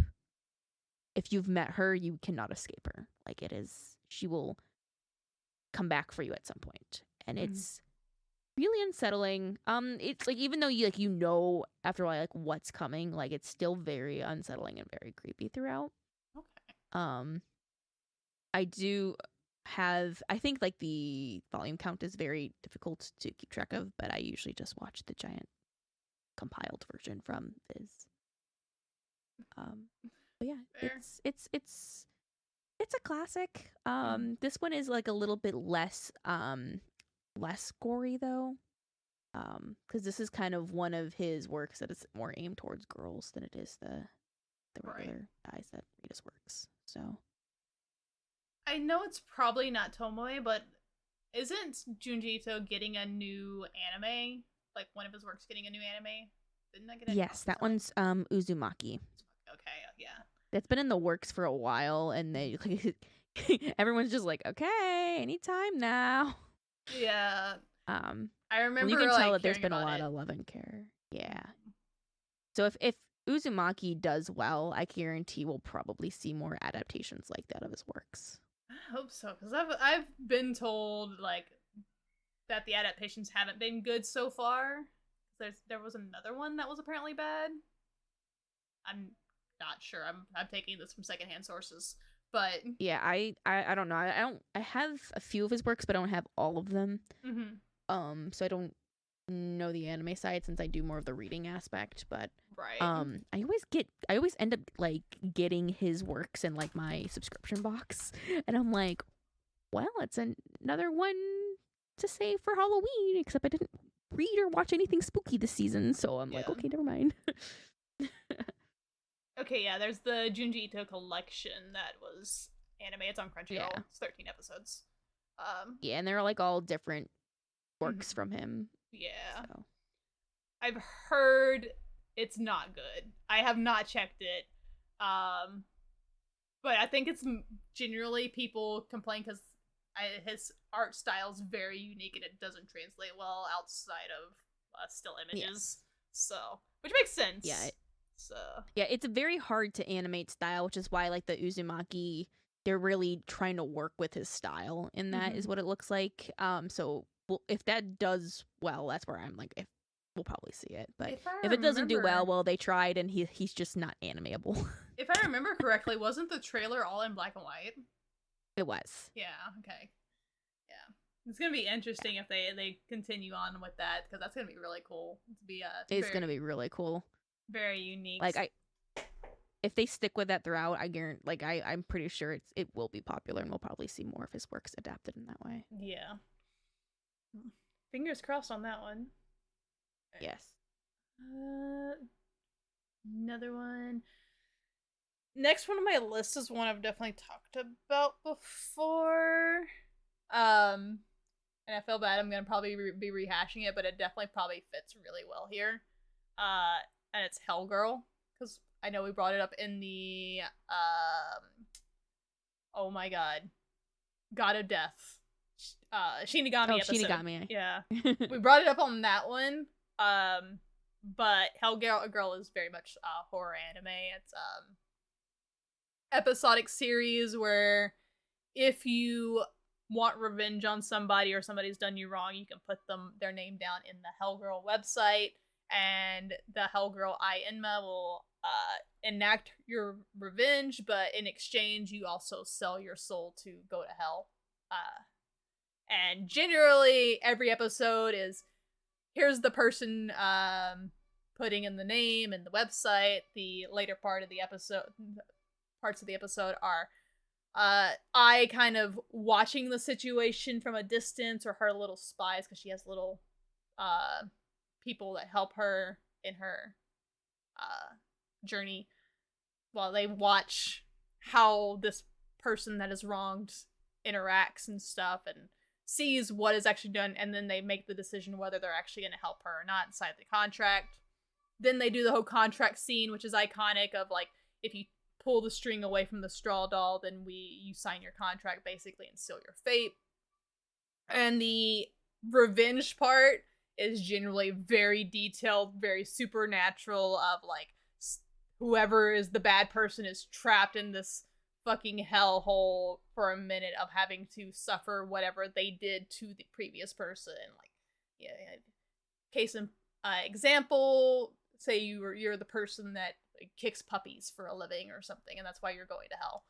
You are now the puppy, and you're being kicked, and you are stuck in this loop of being kicked over and over again until you're eventually just dead. So they'll do stuff like that. The episodes kind of culminate into an overarching story by the end of the series, and then if you go into different seasons, they link in together as well, and each of like Ai's people, I don't know what they're called, little servant people that work for her, have their own individual stories as well, and you kind of learn a little bit about them, as well as like there's this reporter trying to do like investigations into the Hellgirl website, and his daughter gets wrapped up into it, and there's a few stories where there's a big plot twist at the end because you think you know how it's gonna go, and then it completely gets flipped on its head or something, and it's a good spooky watch, and it's one you don't really have to invest a lot of time into, since you don't have to. It doesn't really benefit from a binge watch. You can just watch a few episodes at a time. I'm not a big episodic person, but I do like spooky stuff, and I do like revenge stories, and this is both of those all in one. And the art of it is beautiful.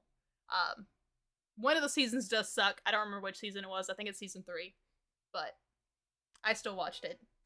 So whatever. I don't have qualms. There is actually no. There's another season. I don't think it's season 3. I think there's another season that came out where it's literally like paper cutouts, and it's not really like the original story. It's just kind of like, I don't know, some kind of commentary thing. I don't remember. I remember I didn't watch all of it. That's the only season of it I haven't watched. I don't think that's season 3 though. I don't remember. I just remember being bored. So.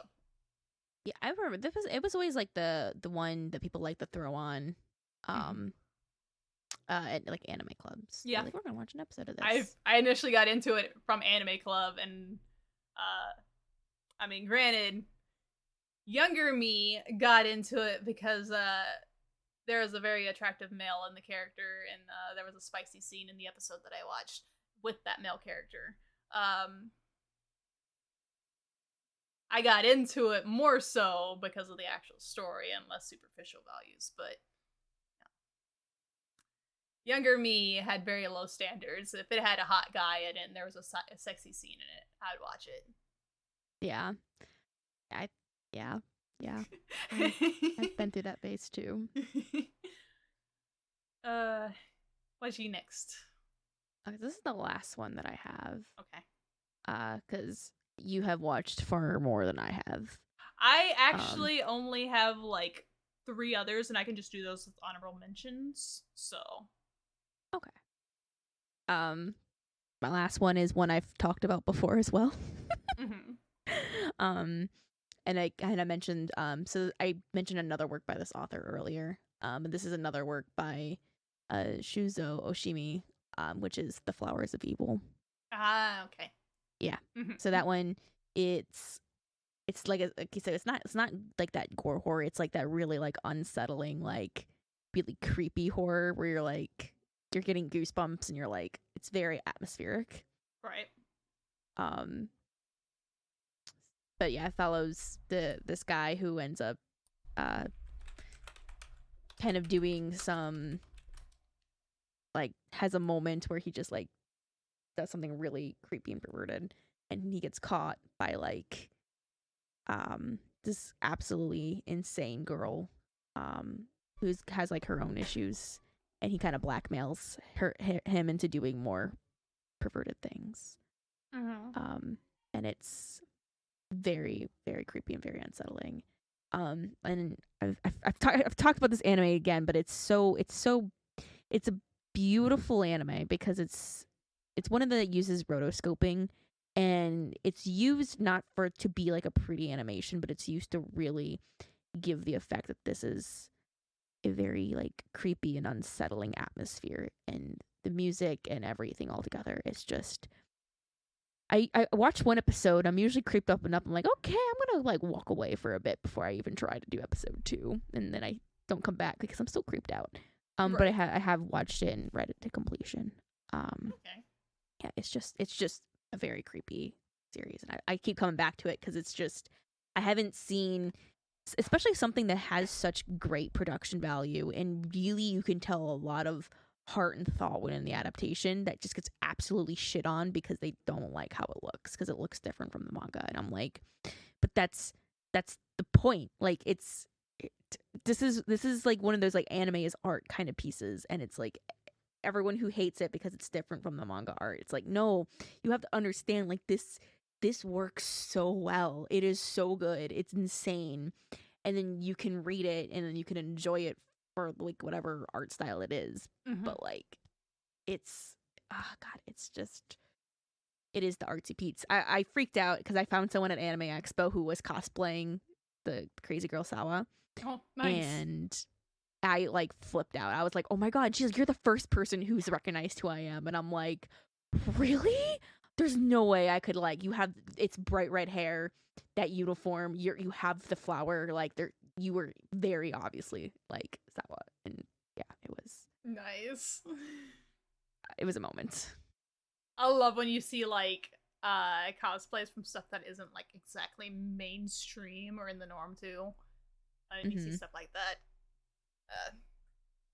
It's great because you get excited, but also the person gets excited because you recognize them. It does. That's why like I don't generally cosplay from a lot of things that are very popular at the moment.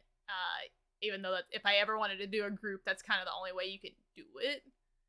Yeah. Because it's so much more fun because you get to find fans. Like, you can go to an anime convention and like 90% of them are going to be a fan of probably Demon Slayer or My Hero Academia. Yes. But can you go to an anime con and get recognized as, Cyan from Blood Plus, per se? Like, you might get like one or two people that recognize it, and that is why I cosplayed initially. So, well, if I'm gonna do a speed run of my last 3, yeah. So of course, most obvious one, which I had this at the very bottom because I don't want to talk about it because I feel like everyone knows about it, and it's the golden staple for any kind of horror anime conversation. I know what you're gonna say. Oh, okay, that wasn't what I was thinking. What were you thinking? That was also. I thought you were gonna say Tokyo Ghoul.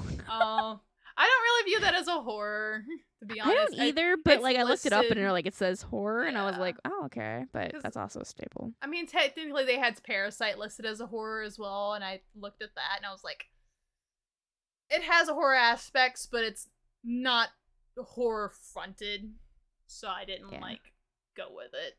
But no, another is definitely like when people think of like a horror anime that they think doesn't hit right, they think another, but I think another hits fine.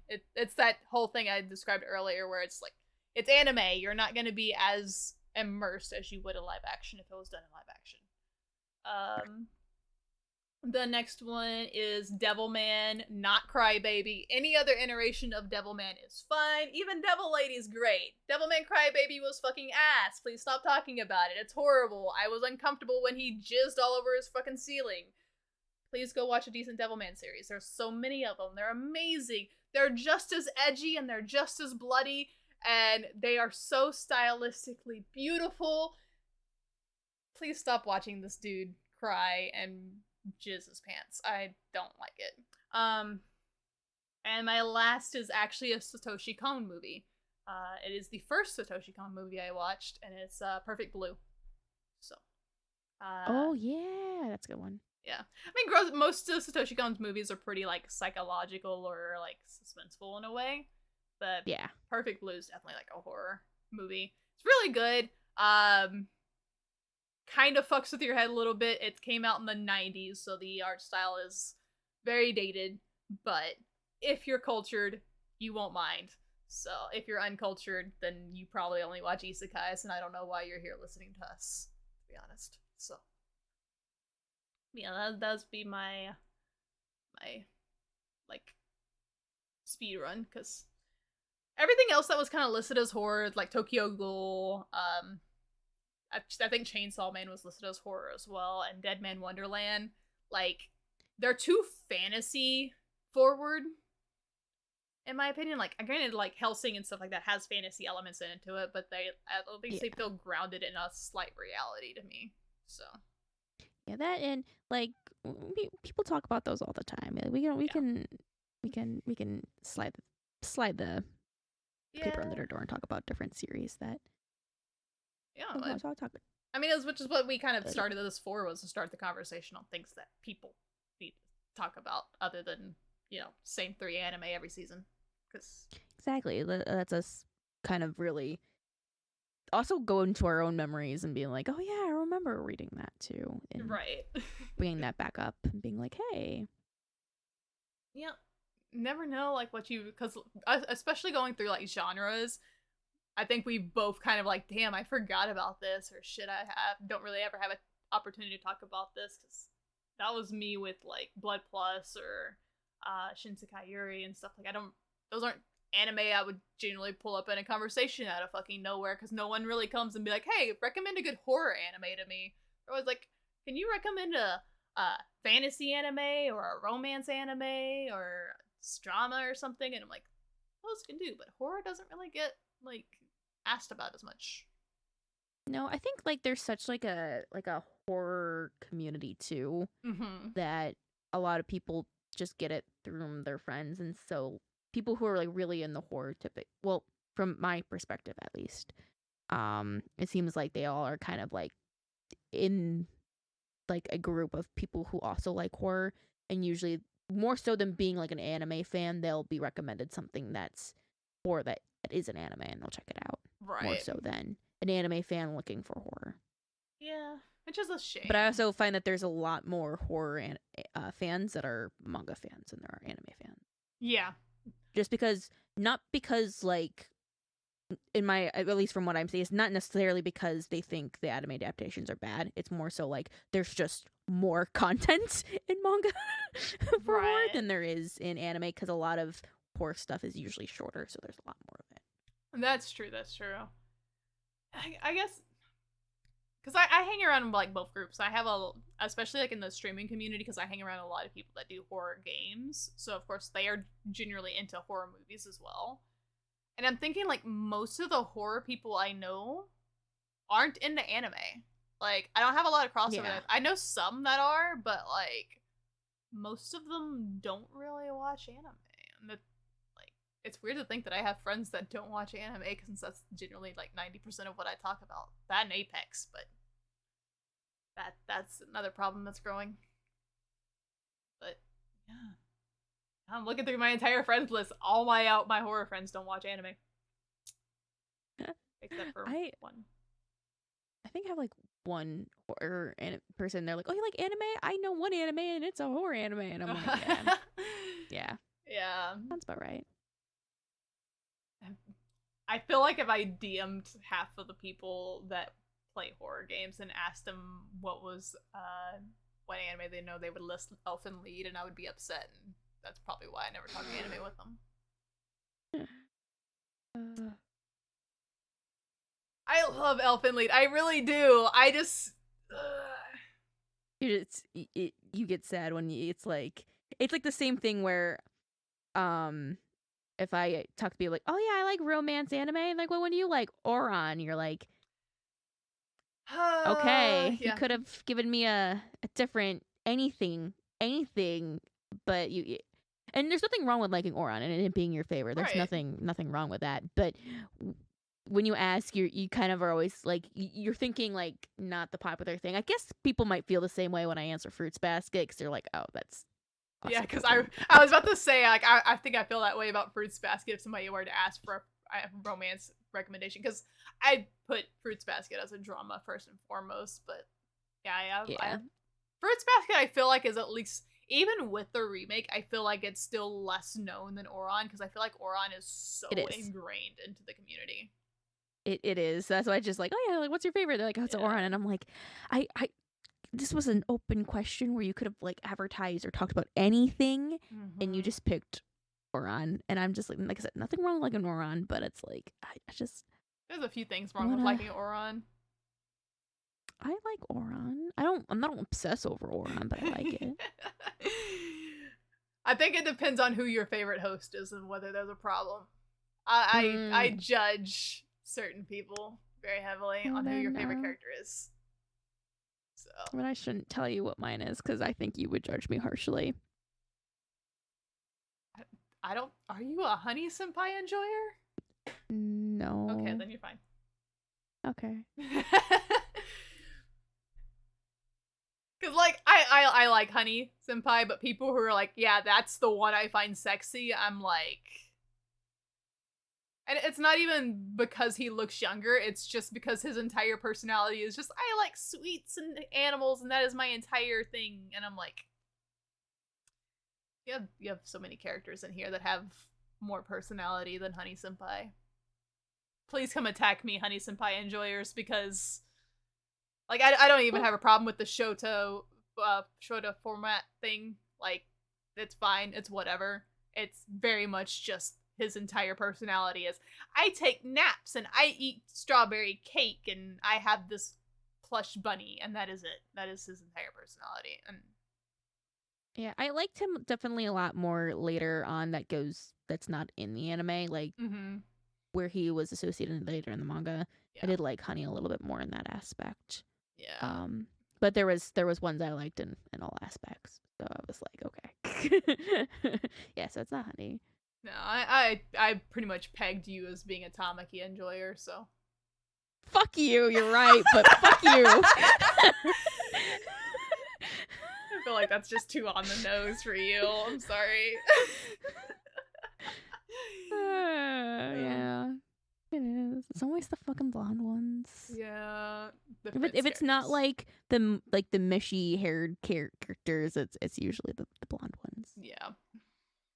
I could have pegged that a million. That's why when you're like, oh, you're not gonna like mine, I'm like, Tamaki's fine. What do you mean? Okay, well, I didn't know. Some people really hate Tamaki. Like, I've encountered some like really hardcore like Tamaki haters, and I'm like, whoa. And it's nothing to do with like what. It's nothing to do externally. It's like just with the story, they just do not like Tamaki, and I'm just like, what the hell is That's your fair. problem? I've Like, encountered a what? lot of people that hate my favorite too, so I just think It's like people don't have to like him, but like people hate him. I'm like, Mhm. what the hell, man? I'm like, what did Tamaki do? Did he? I've heard, so my favorite's Kiyoya, and I've had so many girls say they watched it and they hated the Kiyoya scene where he pins her down on the bed because it's too rapey, and they're like, oh no, he's bad, and I'm like, he didn't do anything though. He literally didn't do anything. He was literally trying to teach her a lesson, and he didn't even like lay a fucking hand on her. He was just like, Yeah. you should be scared, and she's like, I'm not scared. He's like, you're kind of dumb. All right, you can go now. He's like, well, just know in the future you should be. Right. So, and I'm like, oh, that's such a stupid reason to hate a character, because he literally did nothing. He was just trying to be like, hey, stop being dumb and realize that you're female. That's why the guys are trying to protect you, because you can get taken advantage of very easily. If I was a shitty person, I could take advantage of you, but I'm not a shitty person, so I'm not gonna do it. Yeah, you see that. Oren gets a lot of like weird hate, but a lot of it's because it's outdated. It's like an outdated kind of humor. I've But noticed. you're just like it. I don't want to call names, but I kind of want to call names, and I'm not going to because I'm better than that. But there's a certain somebody that I watch his content. I do enjoy his content quite a bit, and I enjoy his podcast that he's on as well. But his hatred for Oron is just that he thinks it's weird that there's gay brothers and a bunch of guys hitting on girls with these weird stereotypes, and I'm like, it's because he's newish into anime, and he didn't exist in the anime fandom when every female anime that existed had those stereotypes, and Oron is just kind of making fun of it in a way. Because they're still in anime. They're yeah, still there. They never went away. They have more now, and they are more diversified. But think of any reverse harem. I hate to say this word. Any harem with a male ensemble cast. From that time period or before, like all the fantasy ones, all the like Escaflowne and stuff, you have the pretty boy, you have the smart boy, you have the twins or the brothers of some sort, some kind of incestuous pair, you have the little kid, and then you have the big, strong, tall guy. Every single one of them. I love Fushigi Yuki. Fushigi Yuki has the same fucking thing. I thought they didn't until they introduced the freaking brothers, and I was like, well, nope, they hit all the check marks. Like Escaflowne does it. Well, a little less in Escaflowne because it's not a big ensemble cast. There was the other ones that had like all the pretty boys, but they had like a gemstone embedded in their body or something. I don't remember the name of it. Japanese name. I don't remember. I don't know. But yeah, it's such a common trope from back then, and Oron kind of like it did it, but it did it in a way to make fun of it. So it makes me so irritated when he says, no, it's bad because there's like brothers that are like pretending to make out with each other, and I'm like, please just watch the show, or like do something. Or even like do research on like host clubs. Right.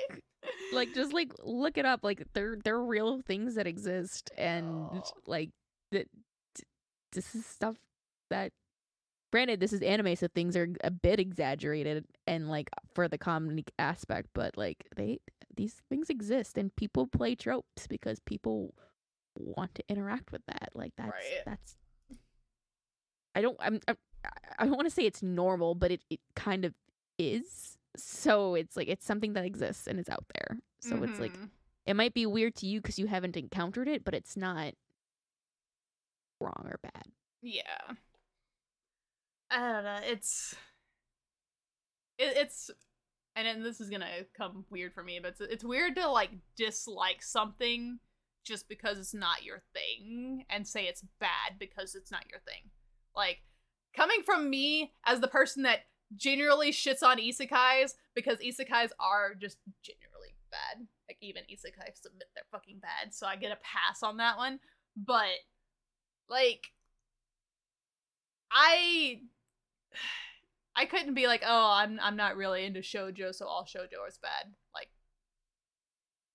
it's not. It's just not my thing. Those would be fighting words if you actually said those.